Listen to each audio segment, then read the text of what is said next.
After interrogating our beliefs, we must turn those ideals into action. That in turn helps us cultivate our own voice. An easy way to practice this in everyday life is with experiments. After interrogating our beliefs, see, we're halfway through the book. Halfway through the book. Halfway through. After interrogating our beliefs, we must turn those ideals into action. That, in turn, helps us cultivate our own voice. An easy way to practice this in everyday life is with experiments. Doing an experiment always takes me back to middle school science. Put baking soda and white vinegar in a 2-gallon soda bottle. What happens? The focus of an experiment is curiosity and learning. The focus of an experiment is curiosity and learning, not just results. You're trying something to see what happens rather than being locked into an outcome.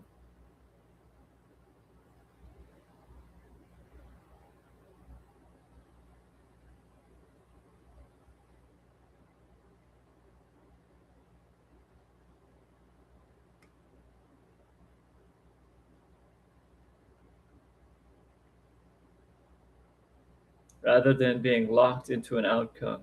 How do we get locked into outcomes? Oh, our society conditions us in many subtle ways and many overt ways.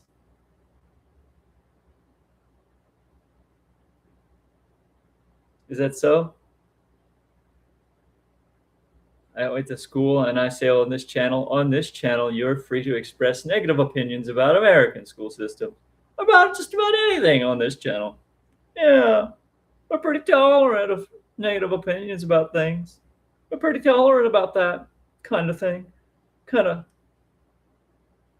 done a lot of experimentation in the arena of getting my guts rearranged, eviscerated, put back into my body. I'm talking about gut level trauma. Talking about the deep level trauma. I am here recovering from burnout of the autistic kind. So I read to you. Ply my vessel on this path of words, logical words, because I can't give you my experience like psychic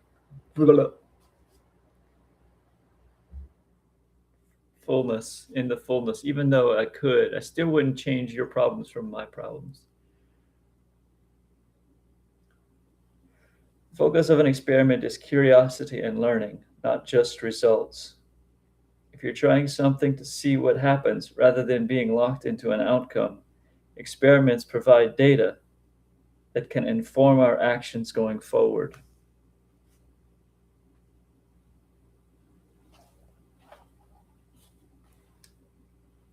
The example used throughout the books are composites of clients I've worked with over the years, with details and names changed.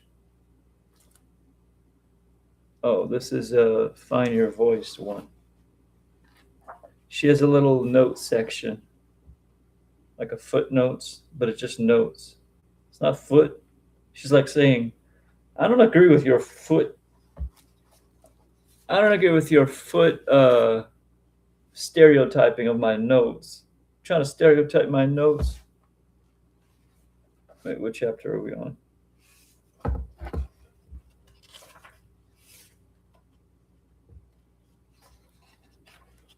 Are we already on chapter 4? What chapter are we on? Using our voice? Find your voice, it says. Is that the name of the chapter? Yeah. Just keep going, keep going. That's usually what you need to do. Just keep going. Here we go. It's chapter 6, Find Your Voice. Gary Burtless, The Case for Randomized Field Trials in Economic and Policy Research.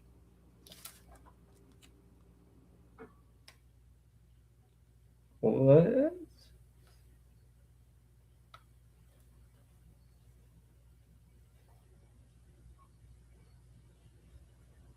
Experiments provide data that can inform our actions going forward.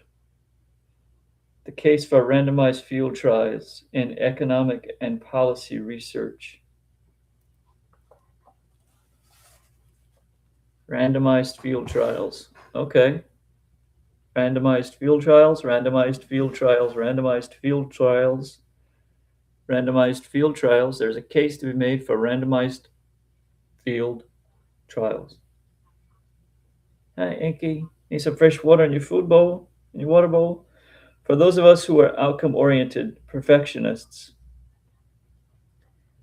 experiments prevent us from getting bogged down in inaction because we're worried about the outcome.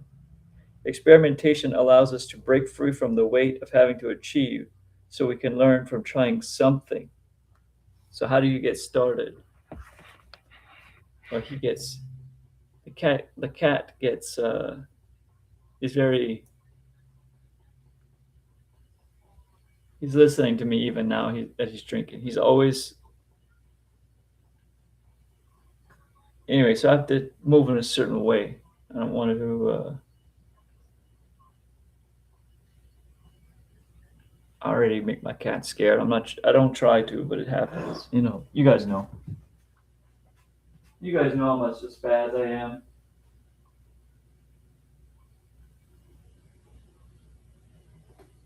Am I as fat as Inky? Inky gets fresh water in his water bowl. Be right back. Stand by, YouTube. Stand by.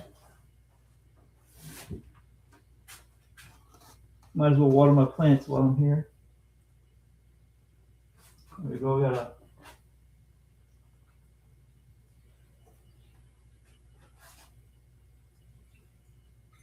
nice pitcher Brita filter. Brita Britcher. Brita filter, Brita pitcher,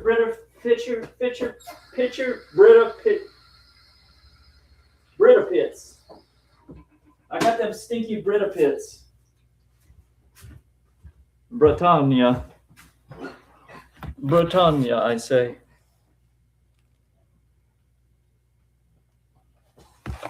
Come here. Come here, you little cat.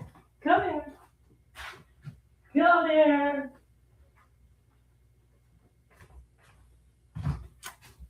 You're a real boy and you matter to me.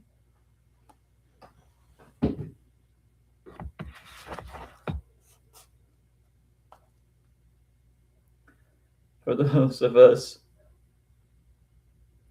who are outcome-oriented perfectionists, experiments prevent us from getting bogged down in inaction because we're worried about the outcome. Experimentation allows us to break free from the weight of having to achieve so that we can learn from trying something. So how do you get started?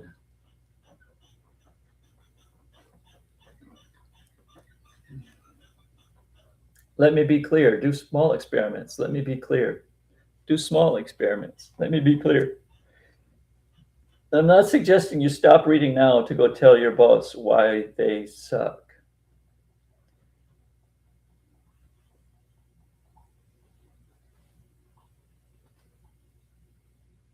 Don't do that. Instead, start with an experiment that allows you to take a calculated risk in a context where you know you can weather the consequences.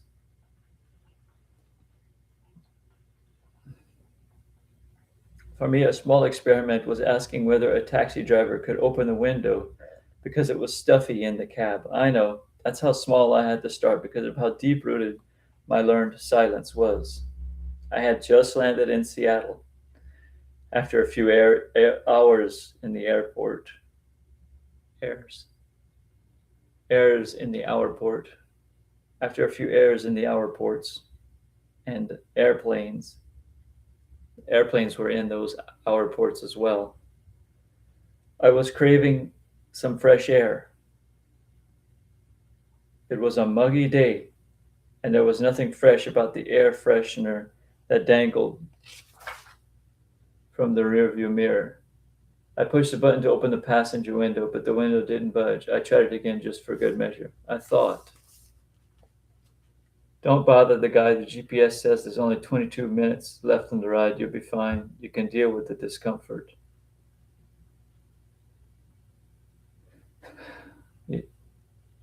Don't bother the guy.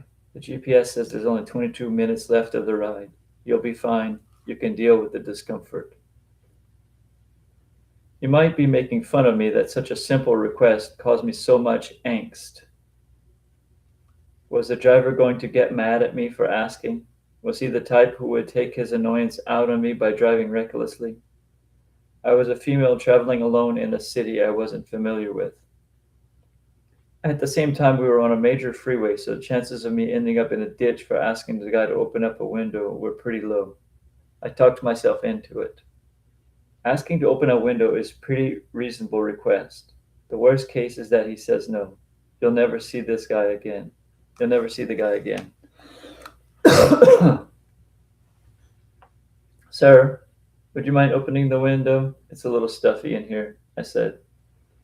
Without a word, he pushed a button. The window opened. The air was glorious, fresh and crisp, tasting of freedom and validation. The air was glorious, fresh and crisp, tasting of freedom and validation. I'm going to go grab myself a water. Got to step over the cat. Oh, he moves out the way. He moves out the way. You don't let me step over you anymore. You see me trip too many times? What's up? What's up? I'm taking umbrage with you today. Umbrage. You see my angst and umbrage? I'm angst and umbrage. You can. Oh, I give you permission. Next, I have to give permission to every cat on the street.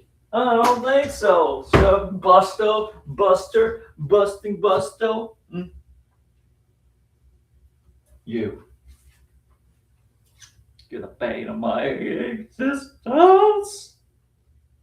Are you a real cat? Can I talk to you like this? Are you going to call the cops? You're a bastard. You're going to call the cops now? Because I called you a bastard.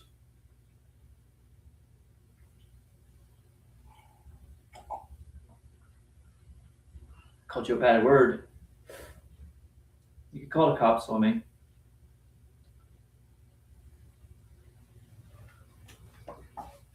You'll be okay.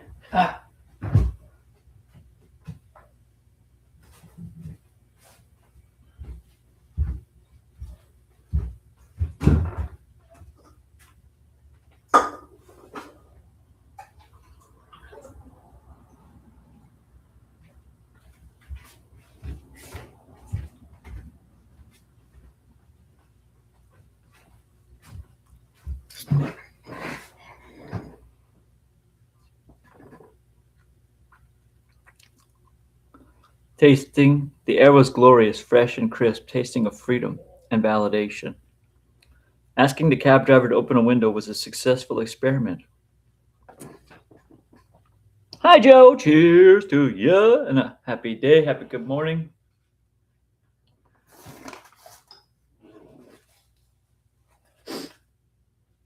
Staying hydrated.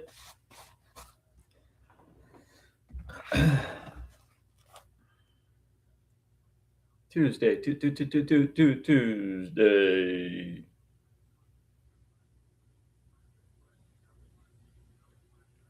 No ads on this YouTube. No ads.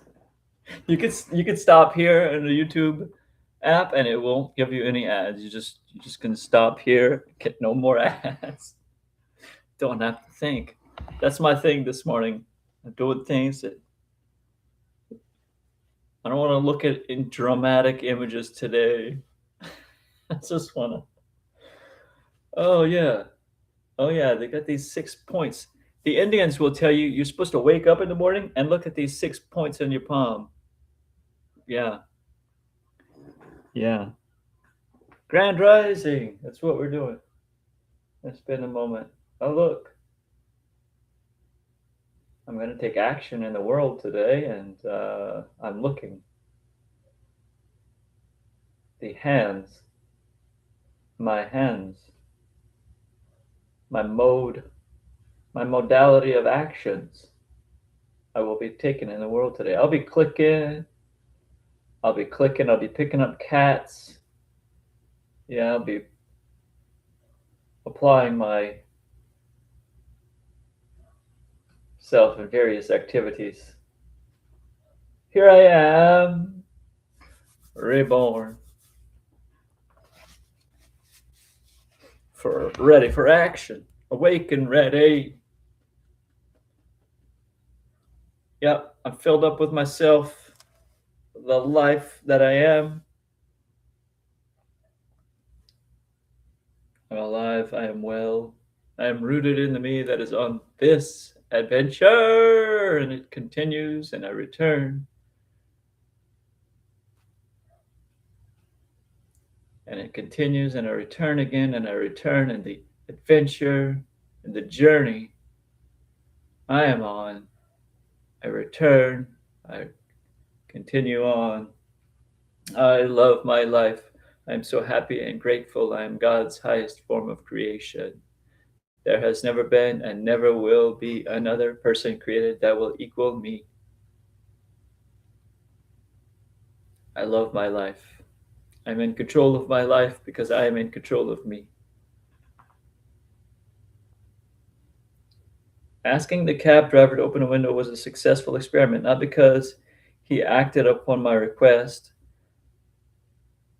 though that was a nice perk, but because I learned something in that moment. Experiment. I learned that I can make a request of someone and the world won't end. I can ask for what I need, and I might even get what I ask for. It seems laughable to me that a grown woman, I'd spend so much energy questioning whether I can make an ask of someone I've never met and will likely never encounter again. But this is the type of small experiment that, repeated over time, changes our understanding of whether we have a voice and what our voice looks like. The power to decide what experiments we take on also increases our tolerance for risk and willingness to wait for longer-term rewards. The power to decide what experiments we take on also increases our tolerance for risk and willingness to wait for longer-term rewards.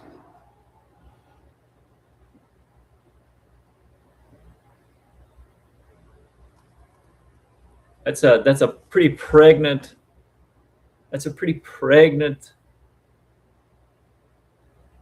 uh, take, right? That's a pretty pregnant take of them. Like the moment is pregnant with it. Like that's a huge. I don't know. What do you think? Says the power to decide what experiments we take on also increases our tolerance for risk and willingness to wait for longer term rewards. It's just interesting. And she's another note. I'm curious about the notes. Chapter 6, 2. It says a person's name, another person's name, and another person's name.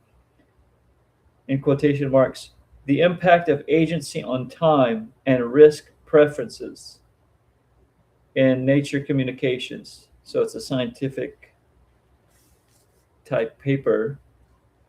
The impact of agency on time and risk preferences. How empowered are you feeling? I don't know what that's about exactly, but I mean, I know exactly what she's saying logically in the sentence.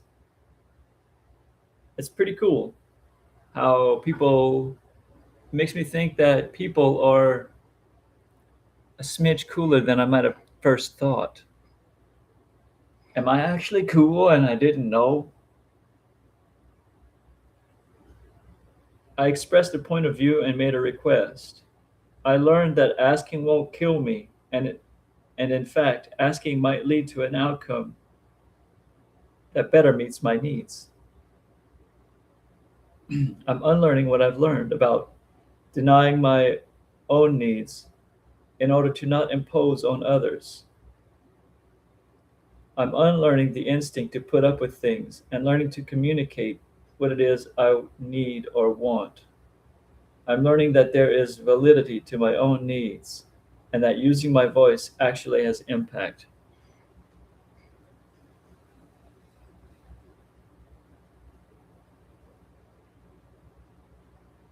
To me, this just feels like the meatiest part of the book. I haven't finished the book. I've read the next chapter. That's as far as I've gotten. Be explicit about implicit norms is about as far as I've gotten. It does feel like a meaty part of the book, but the book is saying a lot. Be explicit about implicit norms when we're using our voice. Can people share thoughts by chat, or do they have to speak verbally? Do you have to raise your virtual or physical hand before you speak in a meeting? Should people ask questions along the way or wait to the end of the presentation?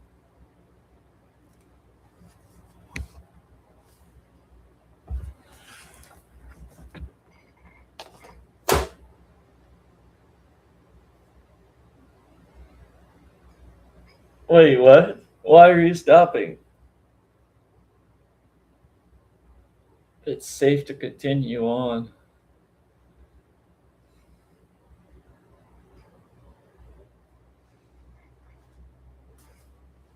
Oh man.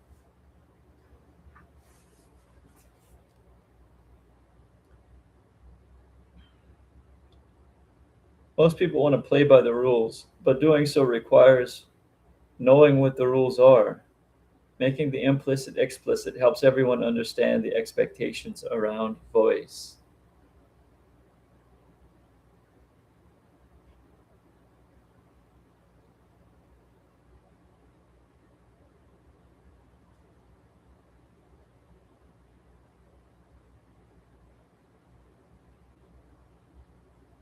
Charlene had learned to wait until called on, because when she spoke out of turn, her last manager shot her a look that was now seared in her brain.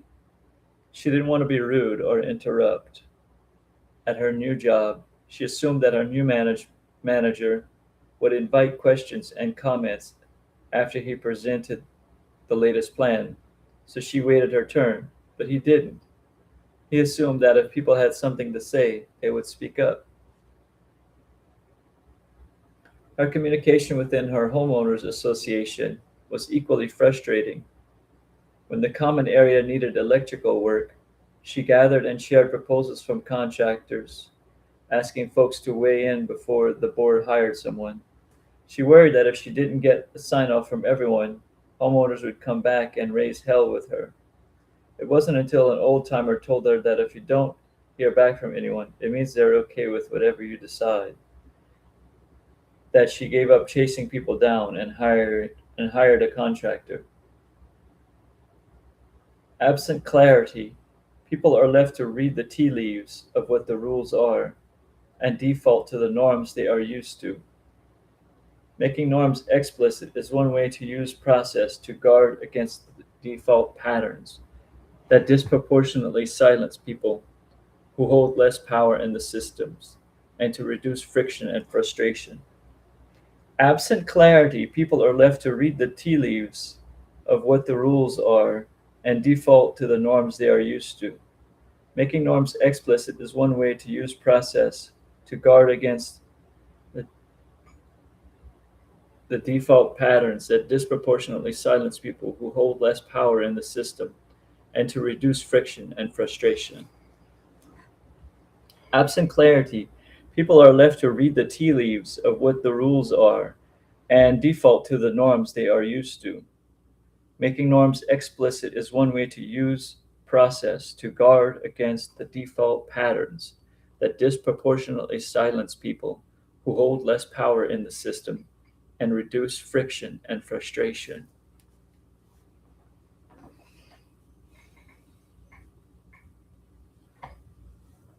Can rules really do all that? Well, not just rule, not you're using the rules. You're doing the thing. Oh, now I got to do the thing. Now that I'm aware I can do the thing, I'm gonna be doing the thing. That's how it works, Inky. My boy. Hi, so cute.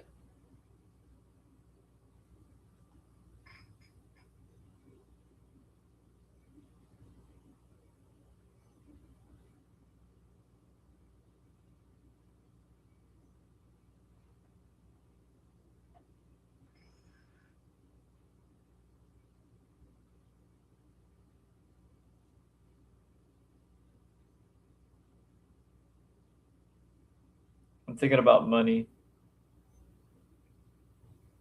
thinking about how Inky needs a treatment. I need a treatment from the medical providers. And I'm thinking about how I don't have enough money yet, but we will be taking. We'll. It's not an issue. Just takes. Just means we're gonna have to suffer with that thing,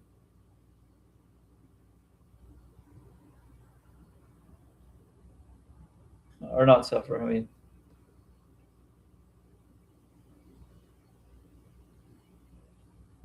I'm not going to forget about you. No, you're right. No, you're right. We love ourselves. We take care of ourselves.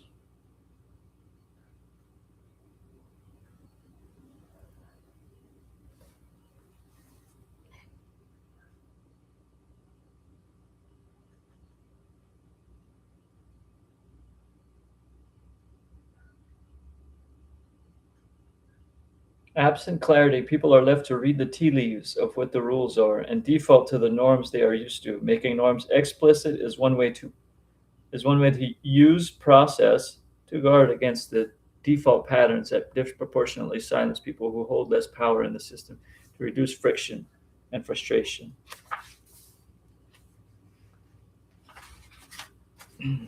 Don't leave meetings to chance. Process questions can seem so basic, yet time and again they are the ones that remain overlooked, especially as we jump from one meeting or task to another.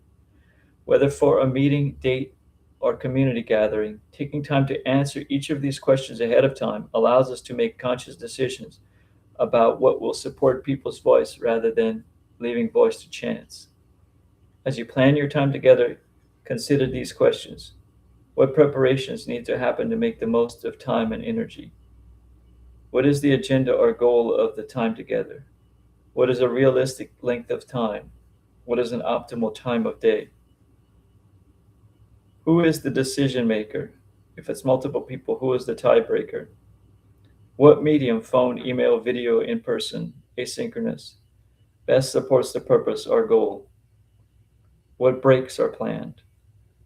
What are the next steps?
It's a bad system, you guys. I have my mind on this system.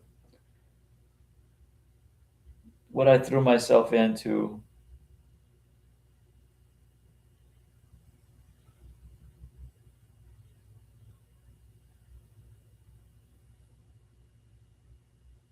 Maybe it's not a bad system. Maybe I don't know how to. Maybe it's not worth judging. I'm saying maybe it is a bad system, but it's not worth judging because I mean, it's way over there. I'm not in California. I'm not a part of their thing anymore directly. I'm still thinking about that Reddit post I saw. That guy that was like me, feeling like he needed to lie on the forum.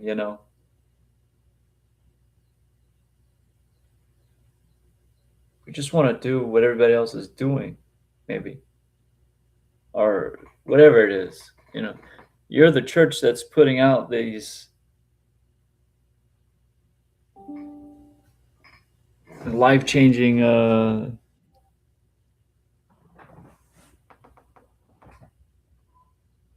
technologies. I think you very well need to know, and I hope you know,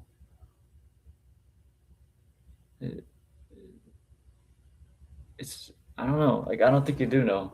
I don't. I haven't met anybody from Ananda that seems to click it. Seems to get it. And I blame Yogananda. I blame I blame Yogananda. I blame Kriyananda. It's the source.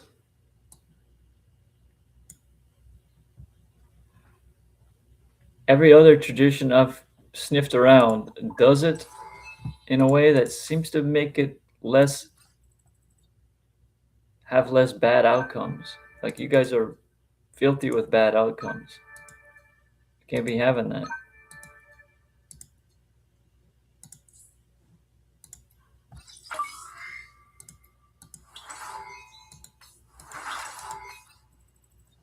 But it's hard to point to these things like the causes. The cause isn't just a couple of dead guys. That's not what I'm trying to say.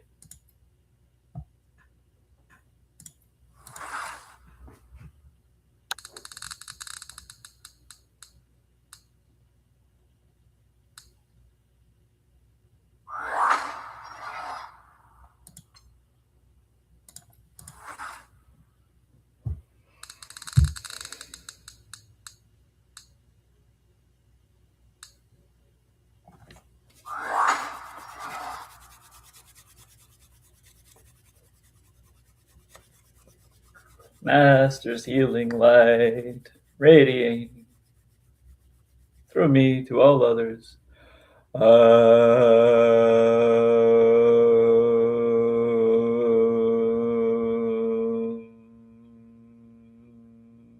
Healing light. Uh,